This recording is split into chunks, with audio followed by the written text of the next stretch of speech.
ईश्वरं वा सुता श्रीमन् पूर्वा सन्ध्या प्रवर्तते उत्तिष्ठ सत्यसाईश कर्तव्यम्. Of course, it's the ego. Of course it will. It has to be the victim. So let it be the victim. It's fine. It's fine. But use it as the opportunity to really go in and then question, okay, so I'm complaining that what? I'm complaining that I don't have any help. What that shows me is that there is an unmet need of mine that's leading me, because it's unmet, it's leading me to desire, to attachment, okay? And in that story, it's kind of easy to see why you're going to say, poor me, I don't have anyone to help me. If the unmet need is assistance, I need to feel like I'm supported. That's a good one. I need to feel supported.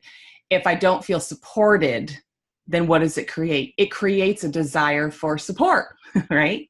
And in creating a desire for support, it creates an attachment to support. So what happens in our world when we don't feel supported?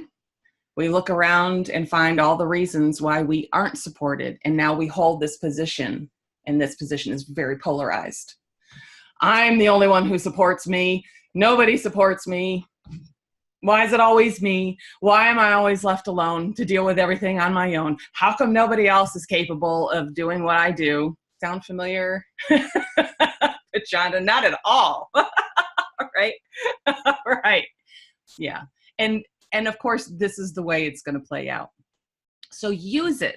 Remember, in order to truly see through it, you got to get underneath it. So the object of your dissatisfaction will be easy to see. Okay. It's the kids, or it's the absent spouse, or whomever it is, the person who should be there to support.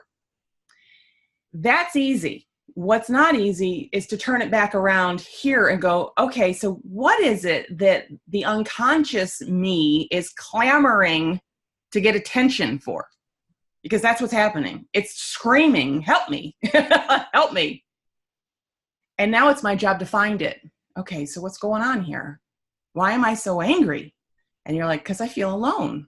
I feel alone. Okay, so why are you angry that you feel alone? Because you could be completely alone and not be angry. So why am I angry now that I feel alone? Well, because I don't feel supported. Okay, all right. Now, from this place, now we have to kind of look at what do we do with it. And there are two layers of work around this. And they are not mutually exclusive. And this is part of the beauty of this journey that just, it seems to contradict itself all the time. There is the path that, of course, has got to come of moving into equanimity. In that space, of course, the story that I'm not supported doesn't hold any water.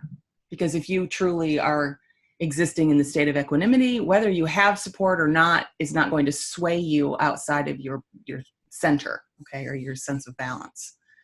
So that's a level of work that gets done. That work gets done predominantly through, in the path that I teach, through processing work, absolutely, because that's the work that truly shows you how impersonal your life is, how there's just the one story that's perpetuating itself everywhere. And in your running of the story, you think that it's personal to you. It's that work that shows you that absolutely that is not true. That is not true. And in doing that, everything becomes less personal. If you do that level of work and you are very consistent in it, it has to lead to that place. There's no way it can't, because you cannot continue to see yourself everywhere and all the people and have it still be personal to you, because then you realize that if I'm seeing me everywhere, is it really me, right? And how could it be? What makes me unique at that point, right? So that's that layer of work. On top of it, there's also the layer that is equally important that says, okay, as a human being here who is living in this reality and functioning in it, and is experiencing my reality as karmic, an attempt for karmic balance. All right. That's what everything that's happening to you is a direct effect from the cause of the karma that you've created. Okay. Everything.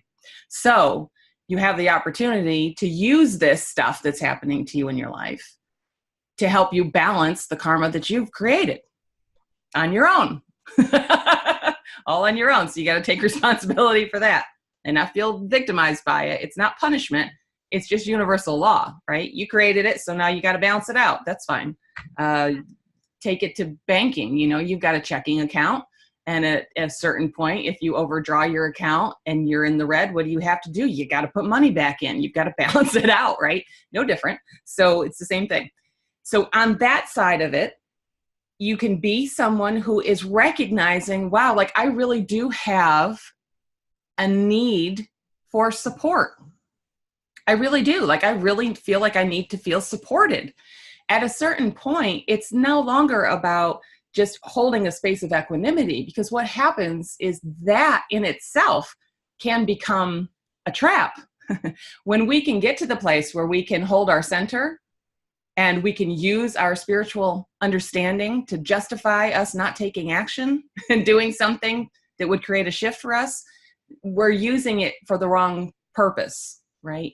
So recognizing I require support isn't good or bad. It just is.